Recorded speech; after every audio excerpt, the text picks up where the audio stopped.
अस्सलामुअलैकुम viewers, welcome back to my channel coding with Arooj Numan. अगर आप पाइथन को लर्न करना चाहते हैं तो जल्दी से बेल आइकन को प्रेस कर दें और मेरे चैनल को कोडिंग विद अरूज नुमान को सब्सक्राइब करें। अब हमने स्पाइडर को ओपन कर लिया और अब हम लिखने लगे हैं हमारे मल्टीप्लीकेशन टेबल्स। सबसे पहले हम यूज करेंगे फॉर लूप को एंड देन हम यूज करेंगे फंक्शन को। और मैं आपको बेसिकली ये बताऊंगी कि फॉर लूप और फंक्शन के दरमियान में क्या डिफरेंस होता है। अगर हम फंक्शन क्रिएट करके मल्टीप्लीकेशन टेबल लिखते हैं तो उसका क्या एडवांटेज होता है। पहले तो हम फॉर लूप लिखेंगे x इज इक्वल टू 3।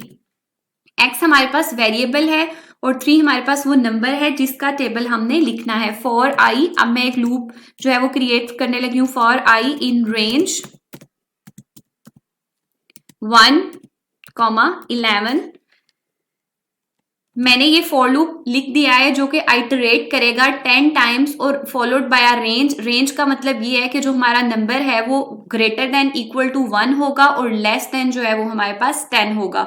और ये हमारा टेबल हम लिख रहे हैं 3 का और ये आइटरेट करेगा हमारे पास 10 टाइम्स। अब हम इसको प्रिंट करते हैं। प्रिंट,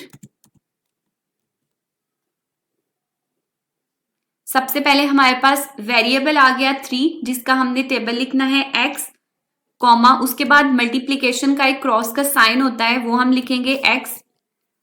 उसके बाद क्रॉस के बाद हमारे पास आ जाएगा आइटरेशंस, नंबर ऑफ आइटरेशन 1, 2, 3, 4, ये उसके लिए हम लिख रहे हैं। देन हमारे पास इक्वल का साइन आता है, इक्वल।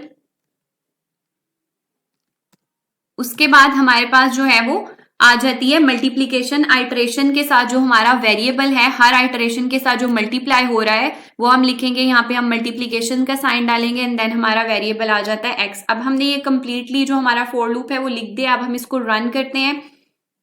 जब हमने इसको रन किया तो आप देखेंगे कि यहाँ पे आपके पास 3 का टेबल जो है वो प्रिंट होके आ गया है। और ये आप चीज देखेंगे कि हमने उसको बोला था कि वो 10 टाइम्स आइटरेट करे। रेंज के अंदर ये जो आर्गुमेंट है ये शो कर रहा है कि जो आपकी रेंज है वो ग्रेटर देन इक्वल टू 1 और less than should be less than 11 होनी चाहिए। यहाँ पे हमने 3 का टेबल प्रिंट कर दिया है। अगर आप सिर्फ सिंपली इसके जो आंसर्स हैं जैसे 3 1 3, 6, 9 वो प्रिंट करना चाहते हैं तो आप इसको हटा देंगे और अब इसको सिंपली जब रन करेंगे तो आपके पास सिर्फ जो 3 का टेबल जब हम राइट करते हैं जो उसके आंसर्स होते हैं वो सिर्फ आपको वो प्रिंट करके देगा। उसके बाद अगर हम 2 का टेबल लिखना चाहते हैं तो आप यहाँ पे जो वेरिएबल है आपके पास, यहाँ पे आप इसको 2 कर देंगे एंड देन हम इसको अब रन करेंगे तो यहाँ पे आप देखेंगे कि उसने आपके पास 2 का टेबल जो है वो प्रिंट कर दिया है। अब हम इसको कोड को कॉपी करते हैं, Ctrl+C, देन हम इसको यहाँ पे पेस्ट करेंगे और यहाँ पे हम लिख देते हैं 6।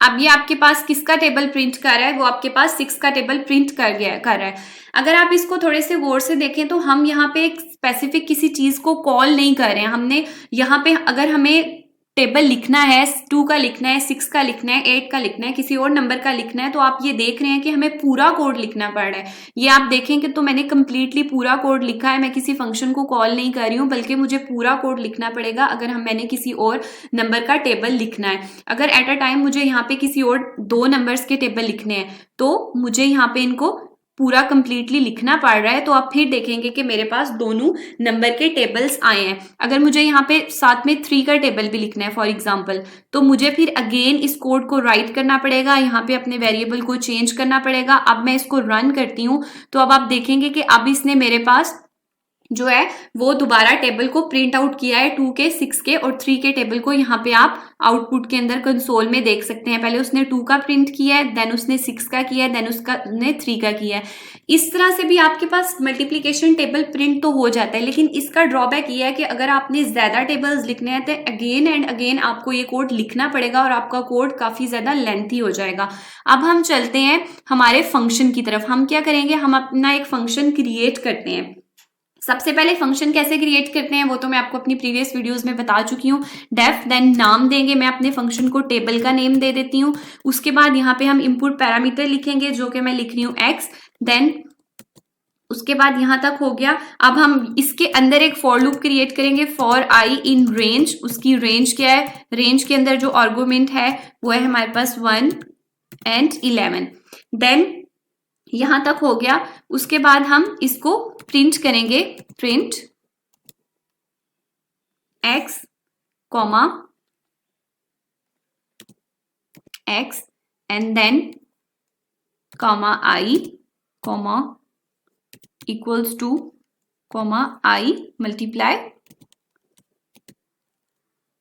x।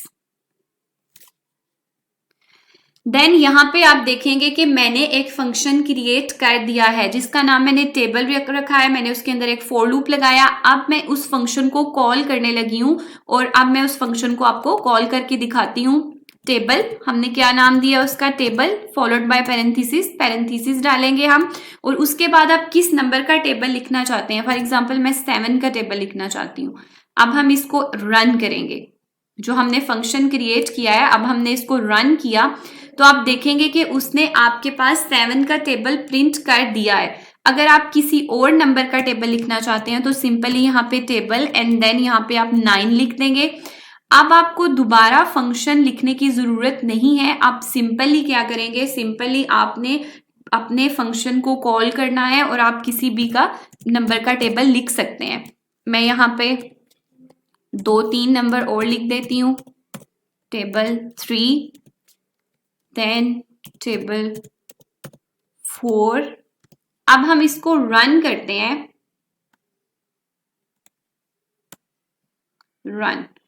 अब यहाँ पे आप देखेंगे कि मैंने एक दफा फंक्शन क्रिएट कर दिया, मुझे दोबारा फंक्शन राइट करने की कोई जरूरत नहीं है। मैंने सिंपली उसको कॉल किया और अपना आर्गुमेंट, अपना जो इनपुट है वो मैंने उसमें पुट किया पैरेंथेसिस के अंदर। तो आप ये चीज देखेंगे कि उसने सारे टेबल्स जो मैंने उसको कंसोल में आप देख सकते हैं, उसने वो टेबल 7 का टेबल, देन 9 का टेबल, देन 10 का, देन 3 का एंड देन 4 का, उसने सारे टेबल्स प्रिंट कर दिए हैं। फंक्शन का ये फायदा होता है कि आपको अगेन सारा कोड लिखने की जरूरत नहीं होती। सिंपली आप क्या करते हैं, आप सिंपली आप फंक्शन को कॉल करते हैं एंड देन आपके पास टेबल प्रिंट आउट हो जाता है। होपफुली कि आपको ये समझ आ गया होगा कि मल्टीप्लिकेशन टेबल को कैसे राइट करते हैं, फंक्शन हमें कैसे हेल्प करता है। फंक्शन इस तरह से हमें हेल्प करता है कि हमारा कोड बहुत बड़ा नहीं होता और इसका ये फायदा होता है कि हम अपने कोड को रीयूज कर सकते हैं easily. Thank you so much for watching my video. Kindly मेरी वीडियो को आपने स्टार्ट से लेके एंड तक देखना है और मेरे चैनल को सब्सक्राइब कर दें for more videos. Thank you so much for watching my video.